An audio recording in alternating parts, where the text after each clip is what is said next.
All right, and we're back for another episode of the Lakers Fast Break podcast. It's Gerald Glassford coming right back at you here from Lakers Fast Break. Pop Culture Cosmos, Inside Sports Fantasy Football, and Game Source. We truly appreciate everyone out there listening to all of our shows. And if you can, please give us a 5-star review on Apple Podcasts. Plus, if you could like, share, subscribe, follow, or do anything you can to support us right here at the Lakers Fast Break. And I'm chuckling for a second here. I'll tell you why in a second. It is truly appreciated. And before we get into today's, meeting of the mind, so to speak, on the second half of the season, I want to go ahead and first say, you know what, a big thank you to, I guess it's Manini. I can't really get that name right, but I want to say, you know what, I do appreciate, first off, you giving us a 5-star review on Apple Podcasts. That it goes without saying, so we do appreciate it. But your review has been the source of conversation here ever since, because I want to go ahead and tell this on the air because it is a 5-star review. Oh, man. It starts off with the title, Fire the Old Man. He's rude, cuts everyone off.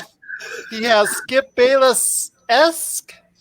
Well, that's actually a lot of money if you said that's the way. But right, that's not a bad. That's not a bad thing. That's millions of dollars right there for you. But ESPN tried to get him back, but couldn't do it. Didn't have the money. Skip Bayless-esque talking points.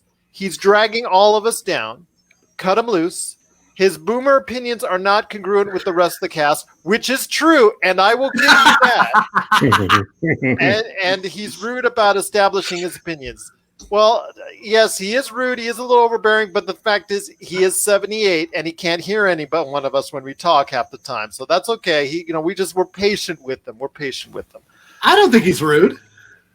I do. No, he does. But sometimes it's just because he can't hear you. Because when he starts talking, when the motor gets running, he can't stop. So it's okay. LakerTom just has a lot of passion and ideas. That's fine. I appreciate that. It's like the great Starsky and Hutch. It was just something that you rev the engines and it's going. It's not coming back.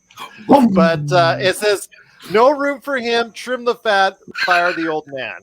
All right. Fire old man Tom. Well, it's actually fire old man LakerTom. But I will say this. Oh, man. Tom has been an incredible part of this show and his platform, Lakerholics.com. I have a great fondness for, and cannot thank enough for allowing us to share that space with his community. Second of all, I kind of like the fact that there is an opposing view a lot of times with us, and I know we've gotten into arguments before on the air, and it's become harsh at times. I have said since the beginning of the year that I wanted to become a little bit more patient with Tom because he has his views. And sometimes it does create a lot of interest. In fact, there's a lot of people out there on the reviews that sometimes don't like what we have to say, what Jamie, myself, and Sean has to say. It's just me and Jamie.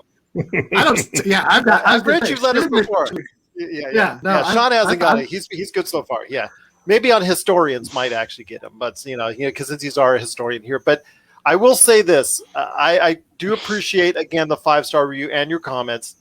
I do also want to go ahead and say that he is staying on for as long as he's like.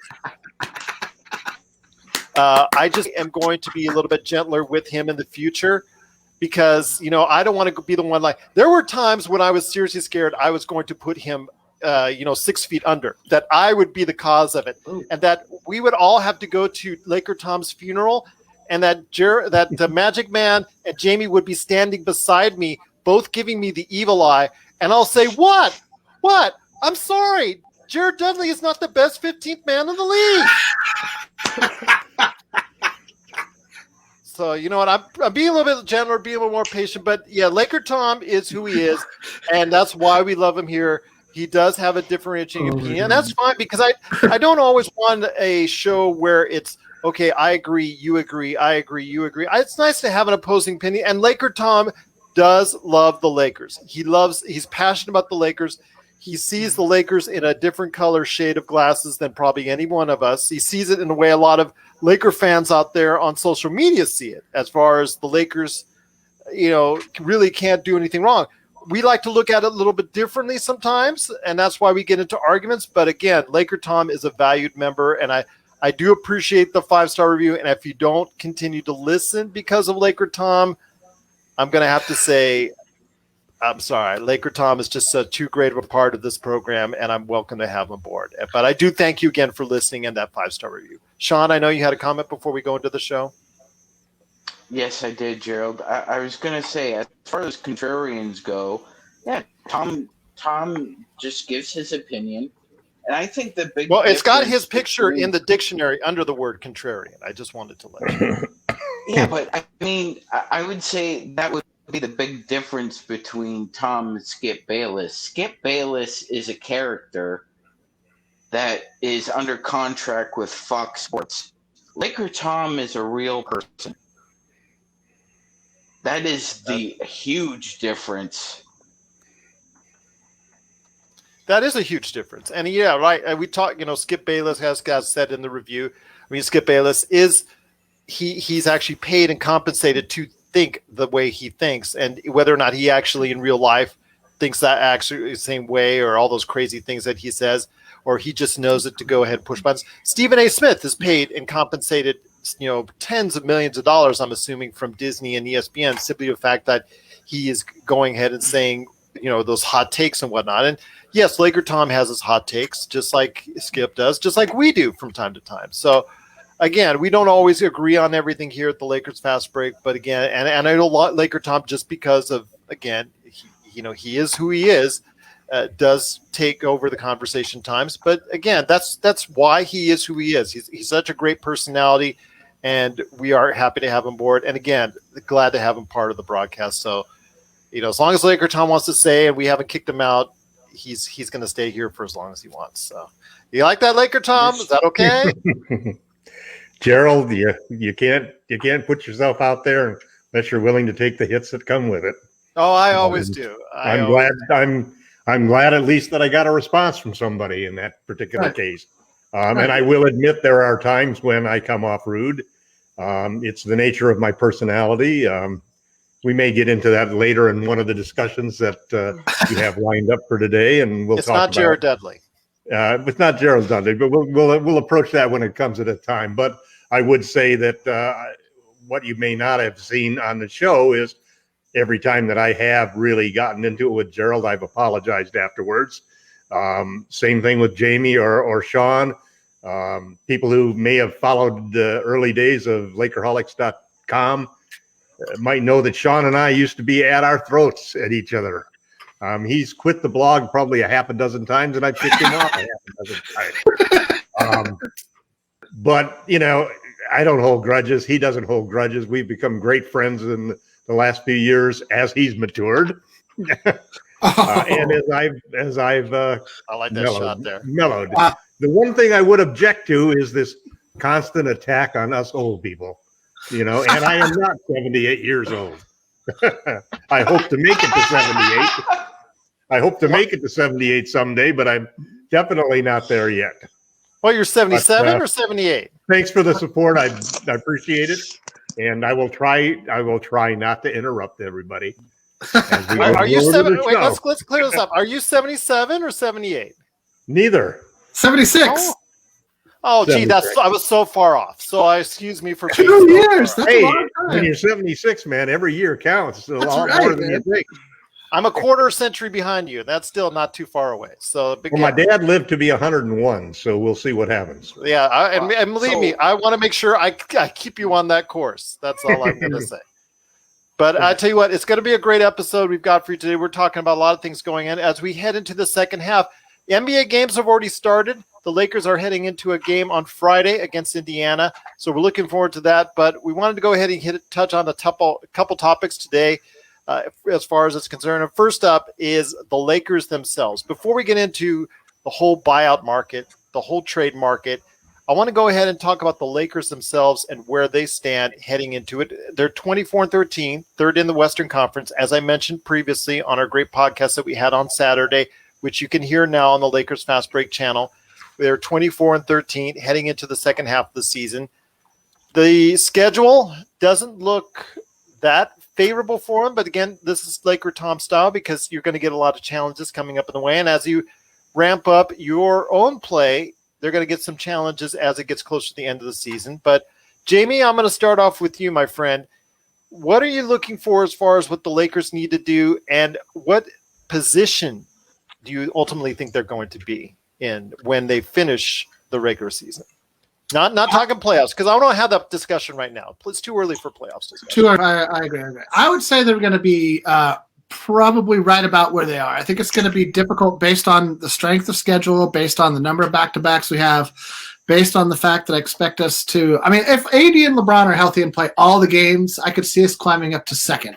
It's going to be hard to catch Utah unless Utah has an about face. It's some teams can – fall a little flat coming out of the All-Star break. They had a lot of mojo going. It's difficult to sustain that with the break. So I still think the Lakers are going to end up – I feel like they're going to be third. I would like for them to get as high as second. I don't want them to, break the bank trying to get higher. That's the thing. Ultimately, the seeding matters, I think, only in so much as to chart our path, hopefully, to the NBA Finals. So, home court, it isn't what it used to be, but it could be happening, man. It could be happening. There could be fans in the stands even before the end of the season, I feel like. So maybe not in California, but I mean, there's already other places, but it could happen, I feel like. Sean, a.k.a. MagicMan, Mr. Sean Grice, I want to go ahead and hear your thoughts on how the team will perform in the second half of the season. Again, the schedule is not very easy. I do want to throw out to you, I know you've already probably researched this, but to tell everybody out there, when it comes to comparative strength of schedule, the Lakers have one of the toughest strength of schedules left on the slate as far as any NBA team, whereas Utah, because I'm really marking them, I'm putting Phoenix and the Clippers and the Lakers in a lump right now, but the team at the top, Utah, has the easiest strength of schedule in the NBA. So I think right now, for me, I think the betting odds are on Utah remaining in the first position. I want to hear your thoughts, though, on how you think the Lakers will end up. Do you think they'll actually have a chance to pass and get into first place in the Western Conference?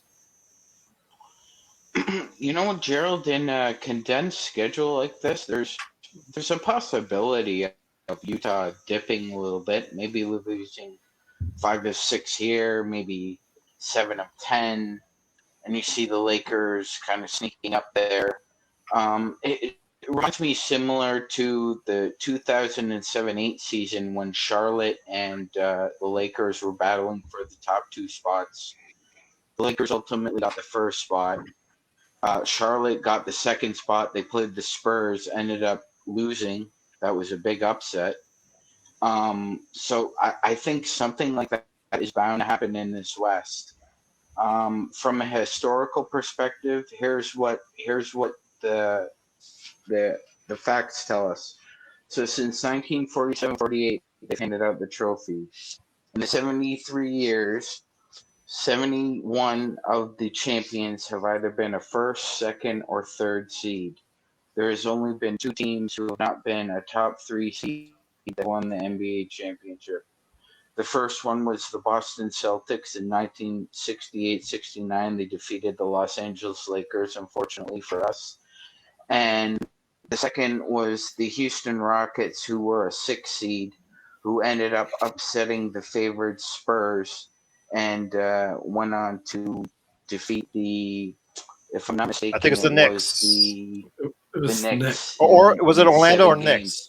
Okay. Yeah, no, it was a 7-gamer against the Knicks. Are you sure it wasn't the Shaq year? Okay. Yeah. Okay. No, right. It was. Sorry, no, it was the Shaq year. It was Shaq. Okay, just want to make sure. I didn't know because I know there was that 2-year period where Houston won back to back, and one was against the Knicks and one was against Shaq-led Orlando teams. Just want to make sure. I mean, Nick Anderson just tore the heart out of Orlando. My God. Yeah. That and Dwight Howard couldn't make free throws, so they've had some tough luck in Orlando. But that's good opinion right there for you from Sean, and of course Jamie. I want to thank you both. I also want to give a big shout out to Delbert Lynn Ammons for giving us a thumbs up on Facebook. But LakerTom, I want to hear your thoughts on the second half. How do you think the team will progress? I know everybody's always saying, well, LakerTom's just going to say it's a done deal. They're going to be first place in the Western Conference, la-di-da. But I just want to make sure that everybody knows he does his research. He looks out there and sees the landscape of what's going on. So LakerTom, I know you're writing it already for LakerHolics.com, but what are your prospects for the team as far as the second half and where they'll end up? I think a lot of it depends on what they do at the trade deadline, to be honest. I think even though you don't want to talk about the playoffs, I think right now that the Lakers still, if Anthony Davis and LeBron James play to their potential, are still the team to beat for the championship. However, I think it's a pretty high bar to overtake the Utah Jazz at this point in time with 32 games left, and they have a 4-game lead. So I'd say that's like a 10% shot that we could do that. So I expect us to finish second or third. I don't think we'll fall to fourth. I don't think the Suns will be able to maintain their current pace. I think it'll be between the Lakers and the Clippers to be second and third. And I expect the Lakers to end up being second, if LeBron and AD are healthy. I think if AD hadn't gotten his injury, the Lakers probably would be clearly second now and possibly even very close to being first in the league. We'll have to see, it's the same thing, just as confident as I am that the Lakers with LeBron and AD at their peak are the best team in the league. We always have to remember that there's a huge element of luck that falls into it between injuries and players getting hot and the ball bouncing and so forth. You have to be lucky in addition to being good. And that's the main reason why I think the Lakers have to make a move at this point in time at the trade deadline to improve their three-point shooting, their rim protection, simply because otherwise they leave themselves open to being unlucky. And that's the only way that they're going to lose the championship this year. Well, I think that the realistic shot of being in second place is there. I think it's there for the Lakers to take. I mean, they're right there in the mix with the Clippers and Phoenix. I think Phoenix is playing at a higher level than what I think they'll end up being. I think they're outplaying and outperforming what I think their value is at this point in time as a team. I see them as a nice 4th or 5th seed, and I think they've been very cohesive. They haven't had any injuries really. They've been pretty healthy. I think as long as that continues, they could have a big shot at second, but I don't think that's going to happen. I mean, the Lakers, you see what happens once one major thing goes off the rails, and you see what happens there. Same thing with the Clippers. The Clippers just can never keep going smoothly because they've always have one of their key 2 members out of the lineup consistently. And the same thing goes for Phoenix on that, is that if Phoenix suffers a major injury, or at least even a 2-3 week period with Chris Paul or Devin Booker out, I see that shifting as far as it's concerned. And I see the Lakers probably taking the best one to take advantage as far as second. I think first place is, and I'll get to you Sean, but I think first place is a tough thing to ask. Like you said, LakerTom, I think it's a 10 to 15% probability. Utah looks good. Utah looks very deep at this point. They look like a lot of people have been emulating them to the Milwaukee and Atlanta teams of Mike Budenholzer as far as great in the regular season is concerned. So I think that's going to take place. I think Ersan Ilyasova is a great signing for them as far as the backup is concerned. I think that actually it might be even slightly better than getting Blake Griffin. For the Nets, to me, be honest with you, because of the deteriorating skills at that point. But We'll see what happens there. And Elton Barrios, thank you so much for the thumbs up. We truly appreciate it as well. But Sean, you had something you want to interject with before we head on to our next topic. Yes, Gerald, you were mentioning the Clippers. I mean, at first, it was saying, Paul George is missing the game because of back spasms. And then it turns out, no, he drank too much coffee. I mean, this is just getting beyond absurd with this franchise. I mean, could you imagine Mike Evans of the Buccaneers walking into the quarterback room and talking to Tom Brady and Bruce Arians, saying, hey, guys, you know what? I ate too many French fries last night, and I won't be able to play in the game on Sunday. Can you imagine the response to he wouldn't be getting the contract extension or whatever they did to the contract, his contract that they just did yesterday or today. They wouldn't be, asking him to stay on the team because, in football, they can just cut you and cut a big chunk of their salary for any industry. It's not guaranteed as they would like to say in the NBA. So I agree with you on that. It's just something that's very disappointing for Clippers fans out there, which, we don't, especially LakerTom, doesn't have any sympathy for. I just feel sorry sometimes. Very, very. I feel a lot of pity. I feel a lot of pity a lot of times for Clippers because I was there and I see the sports arena. I feel like the lost dog and say, "Oh, poor doggy, poor Clippers." You want to kick them when they're down. They should have stayed in San Diego. Go back to San Diego. LakerTom is going to, kick them when they're down. But I will say this: the Clippers, and the Lakers. I know they're both looking at the postseason. I mean, they're both clearly focused on trying to go ahead and do what they need to do. Where they're like LakerTom says, they're looking at what they can do to make changes and additions to the roster that will make them better for that period of time in May. Not looking at what they're doing necessarily in March or April. So I get that, and I can totally understand that. Which brings me into the next topic of discussion right now, and that is what I said before with Blake Griffin and early on Ersan Ilyasova. Blake Griffin, if you didn't know, you didn't hear, he decided to go ahead and ditch $13 million of the remaining 2 years on his contract, which, again, Rafael Barlow and I thought was totally crazy. But, yes, he ditched $13 million. He did, walk off his contract as far as what's left. He still got $60 million, so don't feel too bad for him. He's still got $60 million coming his way over the next 2 years. And with that, he's going to go ahead and sign a contract with Brooklyn. Actually, he already has, and he'll be suiting up as early as Friday is concerned. I don't know what I don't know what he has left. And I think that's the big question. I think everybody around the NBA is looking at him and saying, what does he have left? I know Ersan Ilyasova, I think he was playing in Europe after he decided to leave the NBA. I think after his deal with Milwaukee came up, but he got re-signed to Utah. Those are two signings that were out there. I want to hear your thoughts on who could become available next on the buyout market. Tom, I'll go with you.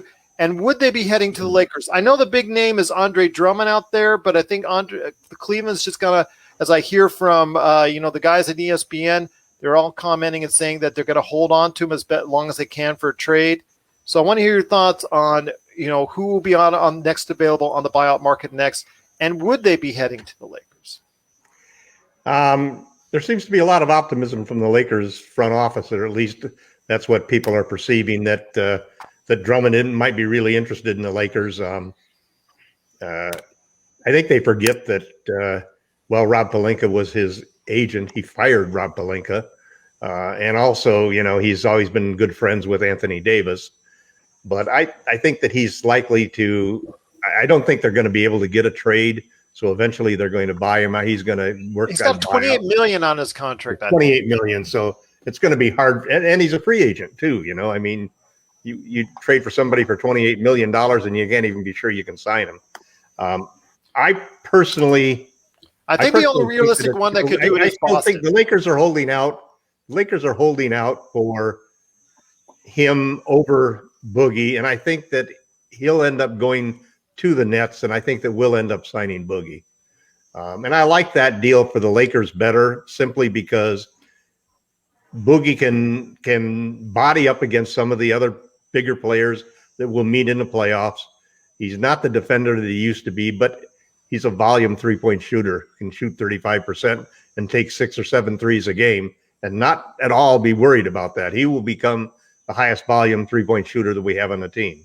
And I think there's great value in that because other than Philadelphia, every one of the other teams that we're going to be competing against make 3 or 4, as many as 7 in the case of Utah, more threes than they allow in a game. And that's a big disadvantage to try to overcome. So that's, I think, the logical move. I also think that the possibility of Ariza being bought out would be somebody who would definitely be a good addition to the Lakers. How about someone like George Hill? The candidates that I see that I would have the most interest in as a buyout. Now, I wouldn't turn down Drummond if he wanted to come and play with the Lakers. I think that he could fill a use. For one thing, unlike JaVale McGee or Dwight Howard, he can defend and block shots, but he's a great rebounder. And then secondly, he's he can score. He can score in a low post. And he creates size problems for a lot of different teams. So we'll see what happens with the buyout market. I don't think the buyout market is going to be enough to eliminate the luck factor that I talk about when wanting to have the Lakers do something before the trade deadline. And you got to remember, Andre Drummond is, I think, 28 years old. So Right. he's still in the prime of his career. You're right on Boogie. I mean, if we get Boogie and he goes, "What do you want me to do, coach?" As he's going to step into the game, "Can I shoot threes?" Frank Vogel be, "Go right ahead," and be like, Boogie be like, Well, that's okay. why AD loved playing with him, because he Yeah. really stretched the floor for him and That's opened up things underneath. Yeah.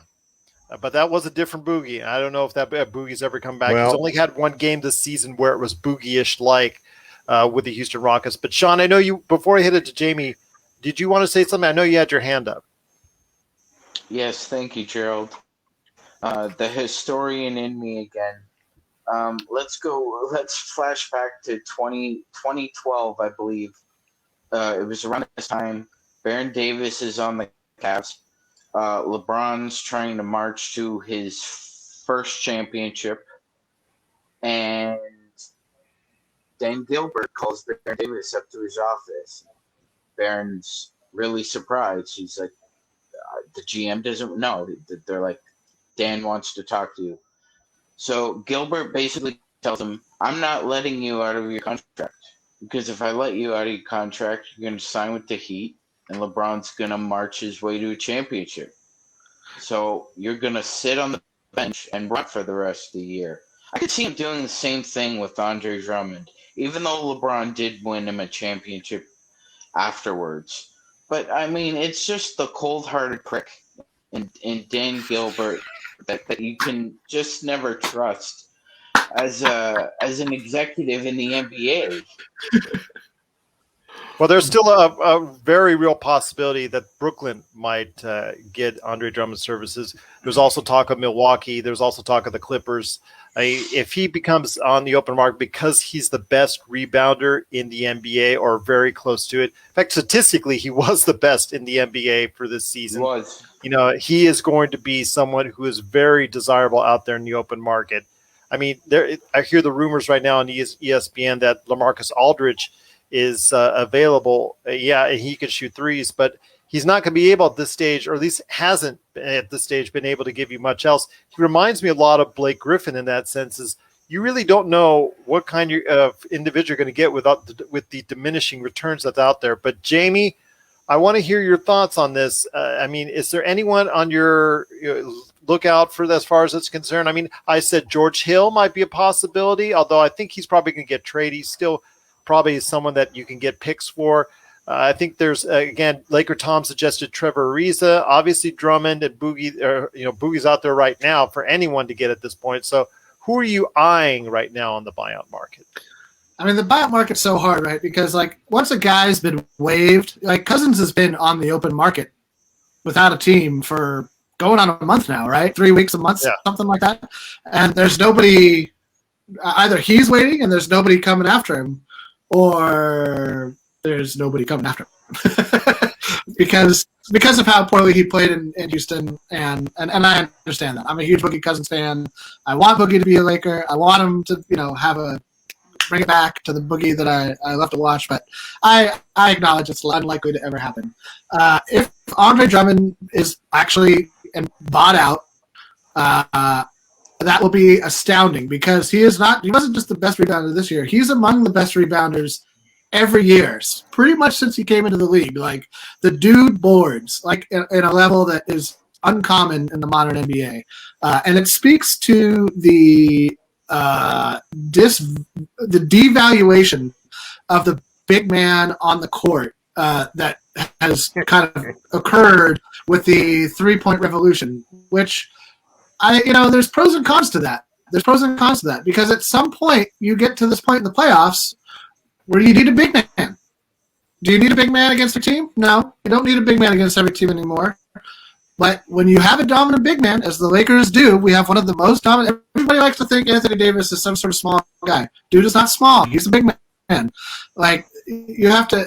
It just speaks to. It's an interesting trend, and like everything, I expect it to swing back the other way at some point. But it's going to take skill sets like AD. It's going to take guys who came up in their AAU career playing point guard, and then suddenly they add 2 feet to their height, and they're like, well, I guess I'm a big man now, even though I got these point guard skills. So that's essentially, which is what happened to Anthony Davis. It's what happened to Lamar Odom. Happened to a lot of the versatile big men that have also seen Laker jerseys on. So obviously, Andre Drummond would be the best target because he instantly becomes the starting center. It gets the majority of the minutes at the 5 spot. Gasol then becomes the spot. He becomes the where do you fit in the course of the game, which will do wonders for, I think, many of the issues that plague the Lakers. What he doesn't solve is opening up the floor from the 3-point line. If anything, he goes back against that in the other direction and brings us back to more what we had last season with JaVale and Dwight. So from that standpoint, no, but we're instrumental in getting us to the best record in the regular season. So and also, we're pretty good in the first 2 rounds, as I recall. But, Houston only. Houston, that's right. So, Denver only. Denver is really where Portland and Denver, I would argue. But anyhow, that's neither here nor there. Point being is that we'll be swinging back in that direction, right? We'll be picking up a big man that doesn't space the floor, doesn't pick a bunch of skill sets that are, that he's the quintessential big man. So that'll be interesting. I love the idea of Trevor Ariza. That's the thing with the buyout market, though, is that somebody's got to say, I don't want this money. And it's really easy for all of us who don't have that money to say, like, oh, get a buyout. Like, go to who cares? I said Blake Griffin gave up $13 million just to get back on the open market. Which is and he only took $1 million from the Nets. He could have got $5 million. Yep. Well, they're hoping to get. That's the Andre Drummond money they're saving right there. That's what that's for. Or like an Ariza or another guy. Like they have an MLE. They have the taxpayer MLE plus a trade exception. Also, Boston has a huge trade exception too. Yeah, Boston has a huge trade exception. They could just bring somebody into their cap. That would be so bad for Boston. That would be perfect. I would love that.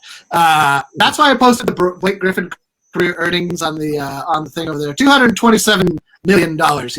So I don't think Blake's sweating the $13 million. However, Trevor Ariza has made approximately half of that.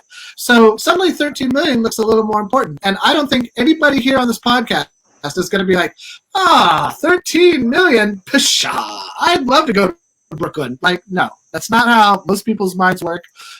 Blake Griffin is chasing a ring. He's chasing a ring, and Trevor Ariza's got a ring. He doesn't need to chase a ring. A lot of guys got a ring, so that's not necessarily the draw. It is some players. It draws more, I think, than others. Not everybody's a Smeagol. Not everybody's chasing that ring. And that's going to be interesting. I like George Hill as an outside the box idea. I do think it's going to require a trade. I think George Hill and Trevor Ariza are kind of in the same boat, and that they're not going to throw away a bunch of money just to go somewhere that has nice weather, or like that they might be backing up LeBron or Dennis Schroeder or whatever. You also have to look at what role you're going to buy out. You're throwing your money away for.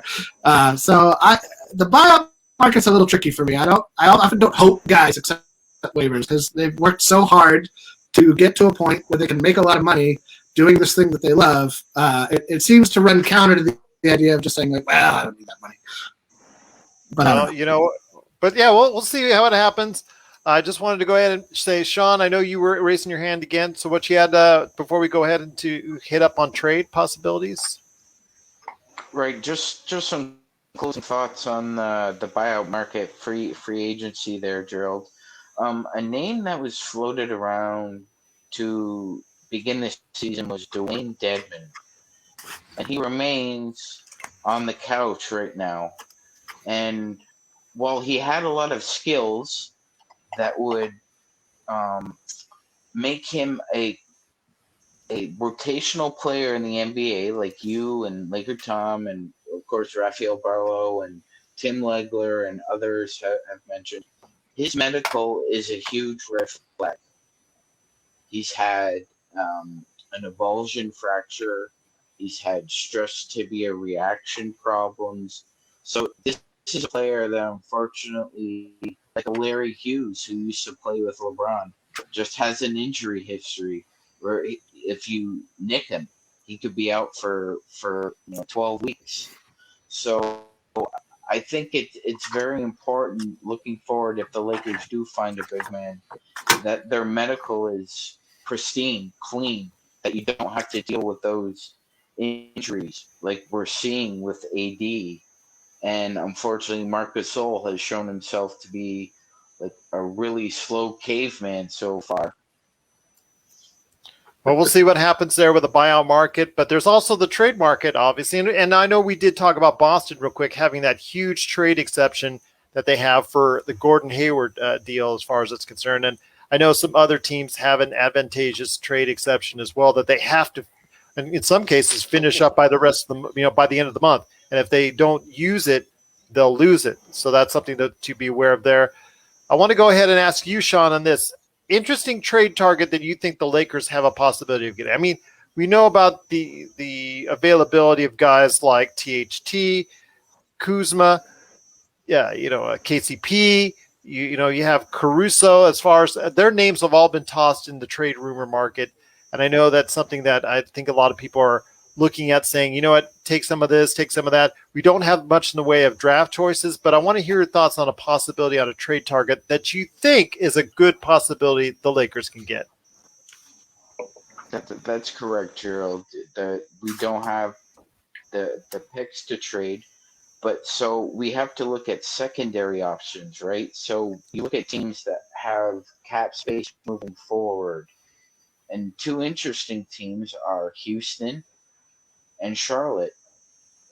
Houston, I think if they're looking for a starter, I'm not sure if they would consider Alex Caruso a starter. I don't think they would, but you never know. I think if you attached him, and I'm not sure who else, I think if you attached a couple of second-round picks, you could get a PJ Tucker, and maybe they do throw in Danielle House. I mean, when he gets going, he is a really proficient three-point shooter. PJ Tucker has shown himself to play. He can play the 3, he can play the 4, he can play the 5 on just about every single possession he's on the floor for. So that would be an interesting move. If you look at Charlotte, again, if you attach a THT and a Caruso with a reasonable contract, I could see Charlotte pulling the trigger and letting you have a Terry Rozier. I think that's a name to keep in mind under the radar, that Charlotte may be looking to deal, because they have to open up a huge amount of cap space for Melo now and try and build around his skill set. And Terry Rozier is a nice player for them, but they need more in the way of defense to surround LaMelo Ball.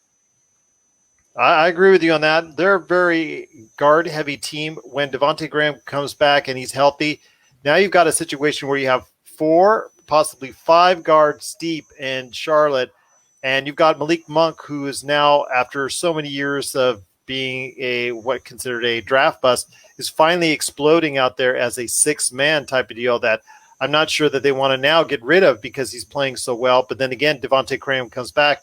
Where does he play? Where does he fit? So they will have some questions when Devontae Graham comes back. And right around the trade deadline, it might look like that 1 or 2 of those guards might be being traded for either big man help or defensive help, like you were talking about. LakerTom, who is it that you're eyeing on the trade market?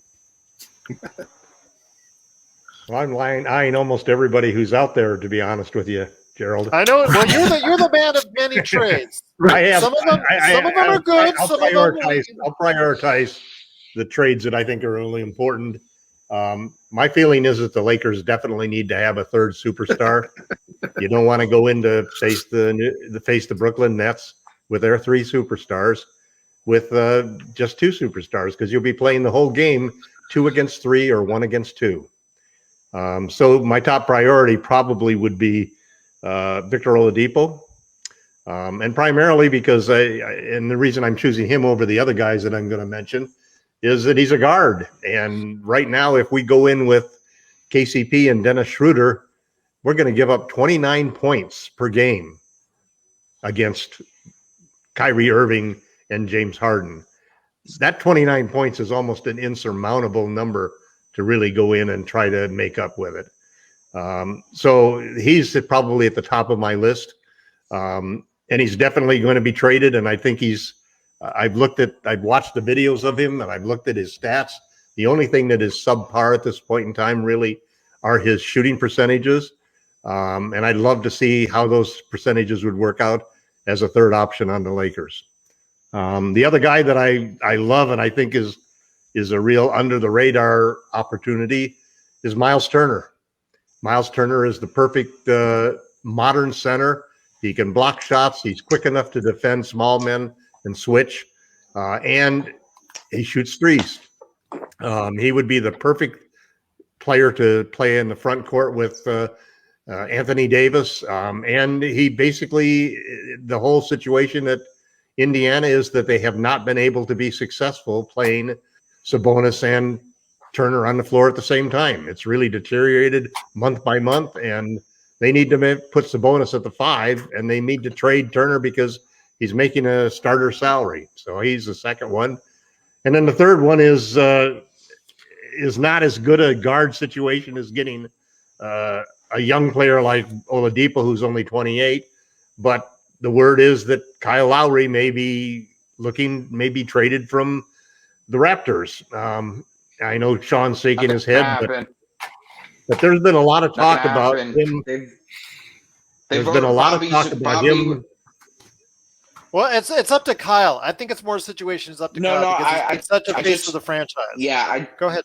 I just wanted to interject. Bobby was on the Toronto radio this evening, and he said that the Toronto Raptors are not moving Kyle Lowry. He's going to remain a Raptor until the end of the season. There's a lot of people who say that and then trade a guy a week later. Yeah, that's true too. I think, like he said, his contributions to the franchise have been so great. I think it's up to Kyle if he wants to go ahead and say, you know what, I don't think Toronto's at the stage where they need to be. I want to help out Toronto now. I mean, I want to help out Toronto with with their future, and I want to go ahead and help myself now with getting on a championship level team. So I think as we get Sean back here in a few minutes, I think that's a good suggestion as well. Jamie, you already mentioned, or did you mention your suggestions yet on trades? Is there a I trade did not. target of yours? I did not. Go for it. Cool. Thank you. I mean, targeting right now. Lockdown.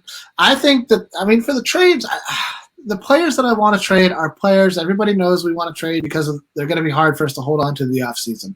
I'm not so high on trading the KCPs, even though he's underperformed, or the Kyle Kuzmas, because I'd be open to trading Kyle because you're going to need to include somebody like him to make a trade go down. And Tom with the button. Yes. No. Anyway, I just read to Sean's point about Kyle Lowry. There's an article that came out a couple hours ago on where it's Kyle Lowry himself is not expecting to be traded before the deadline. It sounds like so. I think that the idea that it's up to Kyle is exactly right. I think there's a big part of him that probably wants to retire in Toronto, like pull a Kobe and just be the first player ever to retire as a Toronto Raptor. Like be a Toronto Raptor for this entirety of their career. Whether that holds true or not remains to be seen. Things change as you move through your life. There's no saying. I would like to see Kyle Lowry as a Laker more than I would like to see Victor Oladipo, just because I consider Kyle Lowry to be more durable. But I think Oladipo is actually probably the better fit for our culture because he's a two-way guy. He plays when he's healthy and when he's motivated. He plays great defense, and I feel like he would at the very least be motivated. The healthy part for me is still a pretty big question mark. It's hard to say when you play on a bad team. It's easy to put up numbers. We've seen that on the Lakers in years prior to prior to LeBron coming here, and even LeBron's first year. There's just one of those. it's somebody's got to shoot the ball, right? Somebody's got, you're not going to not shoot the ball just because nobody's a great player. So I think that all of those players are gettable. I think that we're probably going to have to overpay a little bit to get them. First off, I still think there's a lot of I don't want to trade with Rob Pelinka out there in the NBA. I think we know as Laker fans that there's certainly Laker bias that would, can I trade him to this team and not LA? Great, I'm doing it. So I think that's going to factor into it a little bit. I don't necessarily have a trade target. I like Tom's Oladipo trade. I love the Devontae Graham trade, and I feel like that's kind of the most gettable because of the situation in Charlotte, because of the free agency status of Graham, and the fact that they're not going to break the bank to keep a guy like that who they're having success without. These teams that don't make the playoffs every year, and especially these small market teams that don't make the playoffs every year, unless it's going to save them a boatload of money, and you're not saving money in the trade market unless you're trading with Boston, because that's where the exception comes into play. You're not going to just sabotage yourself right before the playoffs and disrupt your whole roster. If it's working right now, I feel like teams New York is not a small market team, but New York hasn't been in the playoffs so long that I have a hard time seeing these teams saying well, you know what, this is working. Now let's change it. Which it's possible, right? It's the NBA. Anything can happen. That's just how I feel about it. Being the casual fan and semi-avid sport person that I am. So, my trade targets are a lot more unrealistic. I would like to see us get. I know it's not going to happen. I would love for us to get a Patty Mills or a guy like that who's from a defense culture like the Spurs, who takes threes and makes threes, but does it within a system. Isn't just a gunner. We got gunners. Kyle Kuzma's a gunner. KCP's a gunner. We got guys that are willing to put it up. They're just not making them, and they're not doing it within the system right now. So that's where I have the bigger issue with our current roster, is that, especially in Pope's case, I don't understand where the struggle is. You had success in the system, and I have to attribute it to a physical deficiency of some sort, whether his ankle's not right, which would explain a lot because your ankles are all up in the jump shot. And that's sort of where I'm coming from on the trade market. I almost never want to make trades. Tom can attest to this. I almost never want to make trades. I like to roll it back. I like to run it back. I like to, I like the guys that are on the team. But I also know that it's a business that turnover in the NBA is part of the business. It's big business. The trade market coverage is going to start blowing up now that the All-Star game's over, and it's going to be every day. Who's going where? What's going to happen? I heard this. The Skip Baylesses are going to go crazy. All those guys, all the talking heads are going to pontificate to the end of the day. So I prefer to let them do that.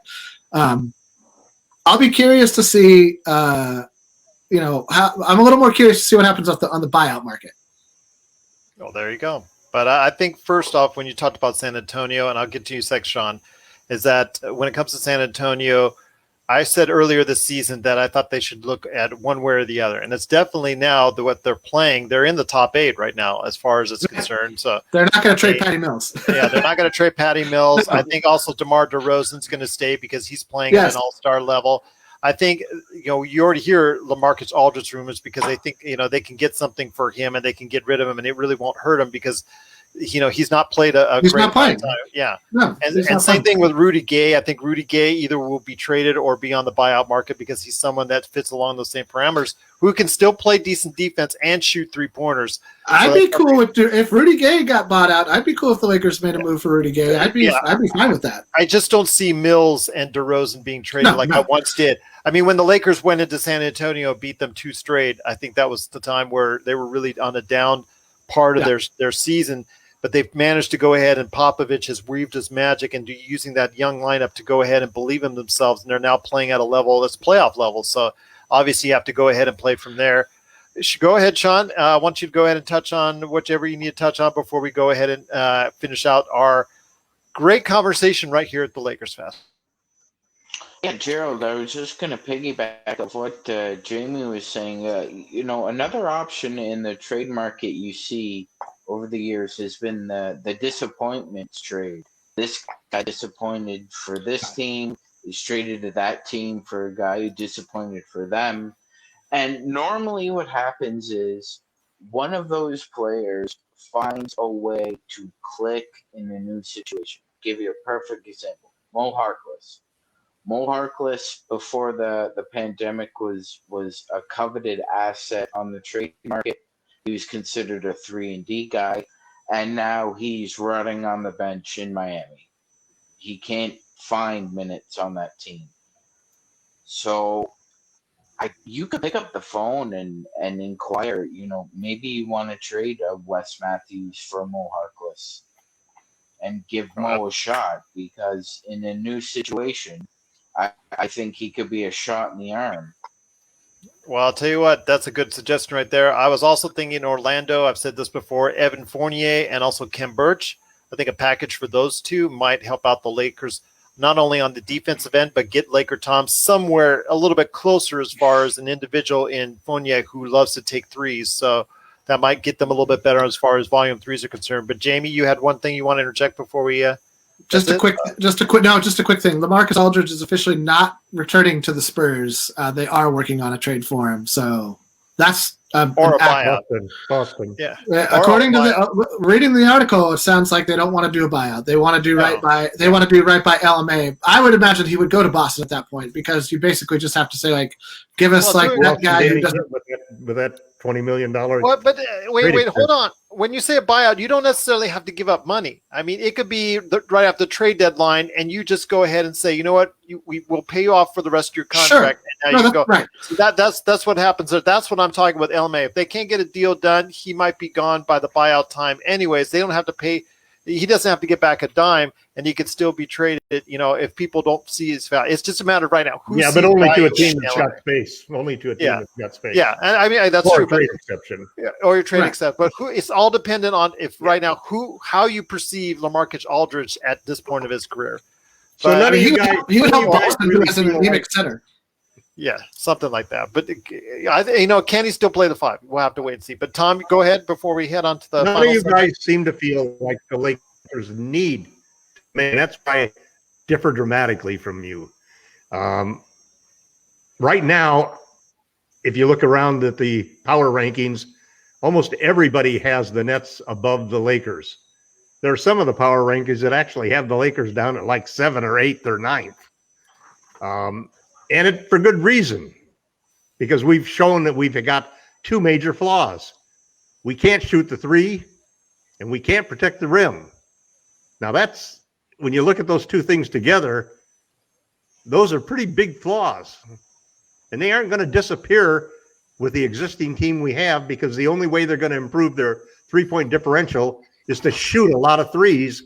And you just don't change the nature of the team so that you all of a sudden have guys who are taking 2 or 3 threes a game, take 6 or 7 or 7 or 8. You need to change your roster. And you can't protect the rim when you don't have anybody big to do that.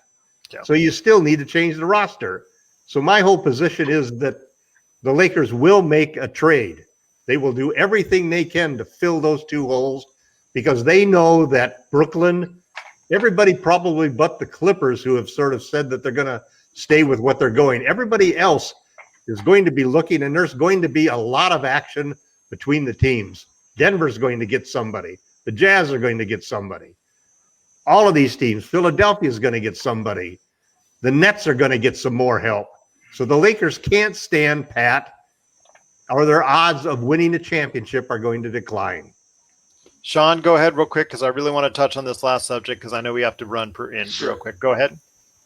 Sure, Gerald. I'll make it real quick. I really want to clear up an assumption out there, because there's a bad syllogism going on with Lakers Twitter right now and social media, and I'd like to clear it up. Seedings don't matter.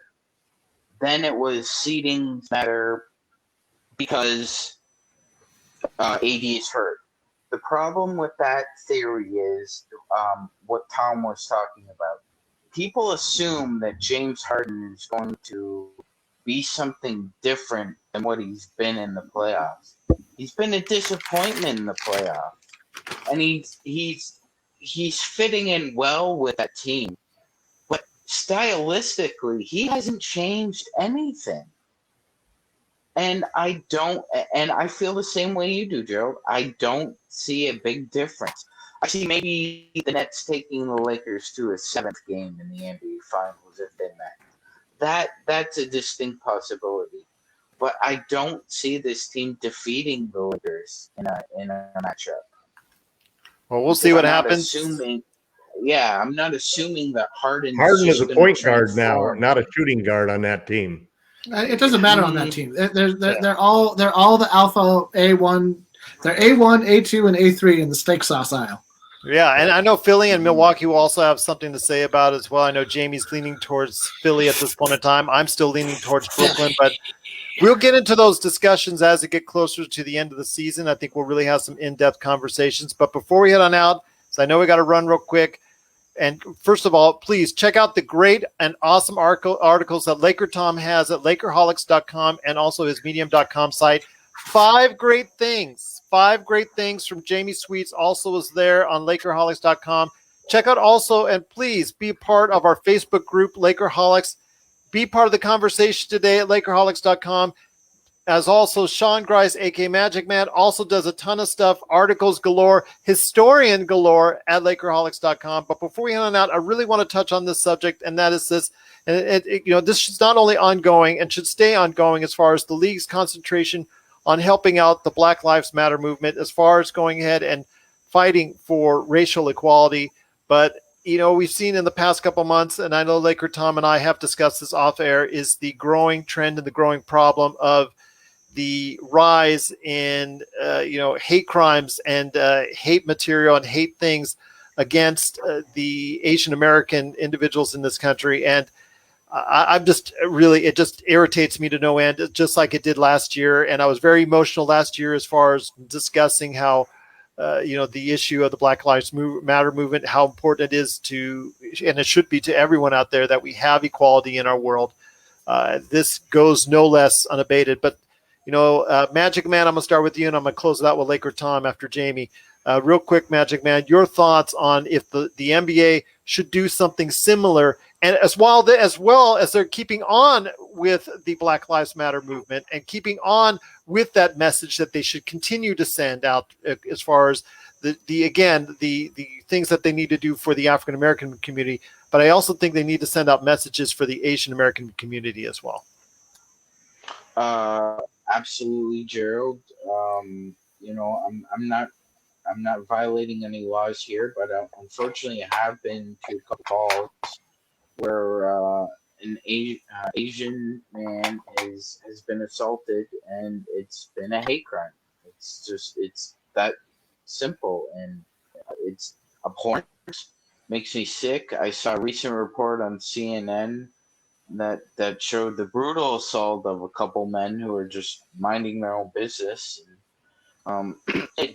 It really does. It makes me sick, and I really do think that Adam Silver owes it to the community to make it a priority along with Black Lives Matter. I agree with you, and I agree with Tom on that sentiment.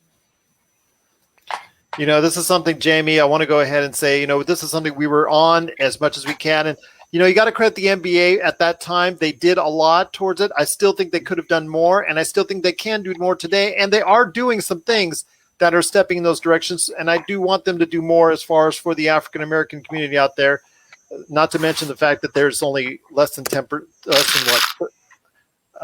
who is that? A third of the coaches out there are not African-American, are African-American, less than a third. And that's still very troubling to me. But getting into what we're talking about as far as being a better representative for the African-American community that the NBA should do and continue to do, I think they need to make us and they need to send a better message of hope and of unity with the Asian American community as well. I agree. I mean, let's put it this way. The human species is inherently flawed. There will always be flaws in all the things we do as humans. But what also makes us human is us striving to overcome those flaws and trying to improve on those flaws and moving past a world where those flaws are assumed as just part of the rigmarole of day-to-day life. You know, that's what is the most toxic when when the defense is, well, this is just how it is, or this is how it's always been. That to me is a ludicrous defense for everything.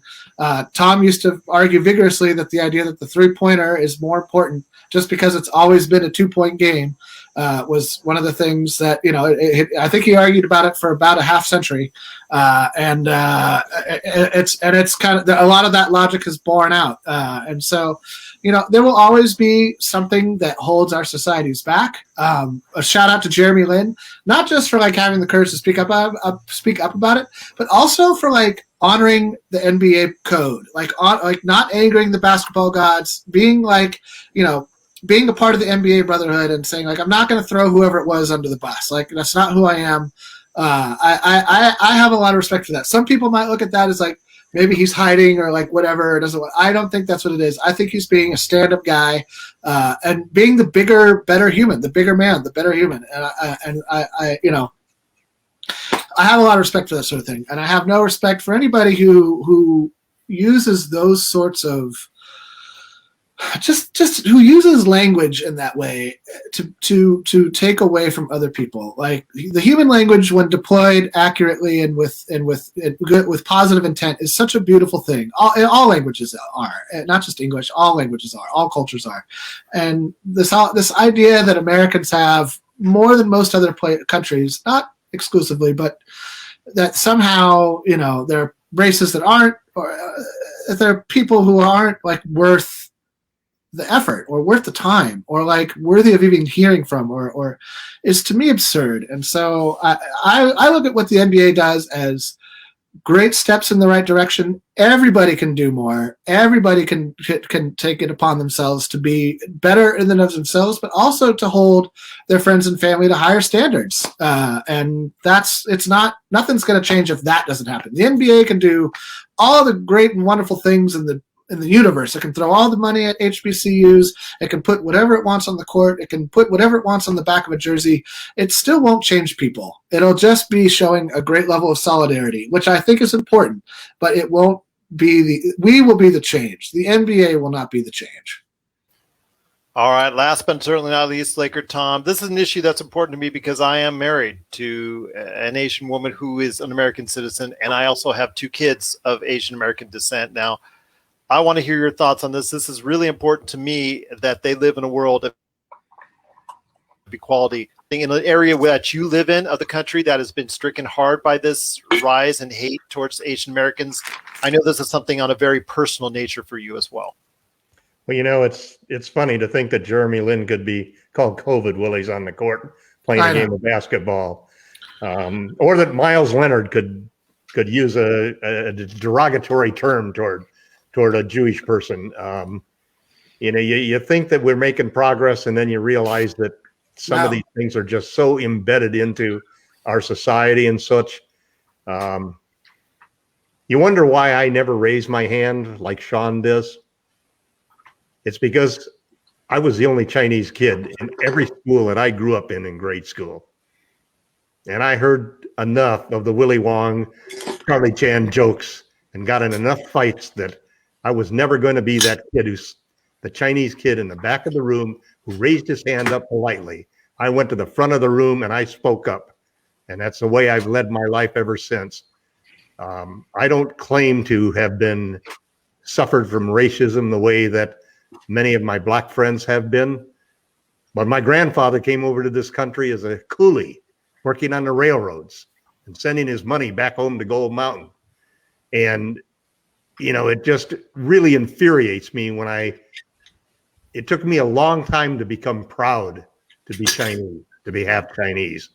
And for a good portion of my early years, I was embarrassed and ashamed of it and punched out anybody that would ever remind me of that. So I think the NBA owes it to, in the case of whether it's against blacks, whether it's against Asians, whether it's against Jews, whether it's against Muslims, I don't care. We're all people, and you better treat everybody in the same manner and have the same sense of fairness and justice. And we don't have that in this country. And sadly, there's a whole lot of leaders in this country who don't even think that it's important. And I'll tell you what, I'm not firing LakerTom anytime soon. I was going to say, we brought it right back to the comments from before with this, like, I'm going to. Absolutely. I mean, and listen, you got something to say in this country, you better speak up or you're not going to be heard. Nope, I agree. And I've told Sean the same thing, half a dozen times. Break in. When you got something to say, don't sit back there and just wait. I don't know what it is with you polite Canadians, but break in, Sean. Break in, Sean. Go ahead. Yeah, no, I was just gonna say, but before you head out, Gerald, because I know you're short on time. I wanted. I'm already a dead man, but that's okay. Just really quickly, I'm working on a MagicMan 6-seed race. Who would be your pick right now? Gerald, Tom, Jamie, just real quick, both East and West, just a gut feeling. 6 for seed? 6 man? Yeah, No, 6 seed. 6 seed. Oh, 6 seed. Miami's in the 6th seed right now in the East. Oh, I'm going to go with New York and San Antonio. Okay. All right. I'm going to go with Atlanta. Ooh. And I'll go with I'm going to say Dallas. Bold. Gerald Glassford is bold right now, ladies and gentlemen. I'll go with New York and Dallas. Those would be my favorites to see. All right. Actually, wait a minute. Where's Charlotte right now? They're 8. I think they're in the. They would be in the lot with the play-in. They would. I'm sorry. I'll go with Charlotte then for sure. They're my league pass other team. Well, there you go. There you go, indeed. Some great thoughts right there from Sean, Grice, a.k.a. MagicMan, LakerTom, and Jamie Sweet. If you have any opinions or questions on us, you can always go ahead and reach out to us at LakersFastBreak, LakersFastBreak@yahoo.com, or the best place to share your opinion, you can also do it on a 5-star review on Apple Podcasts. As we noted, we went ahead and said it today. Lakerholics.com, though, we really do want you to be part of the conversation today at Lakerholics.com. Well, guys, it's a great conversation. I will see all of you on Friday after the Lakers game right here at the Lakers Fast Break Podcast.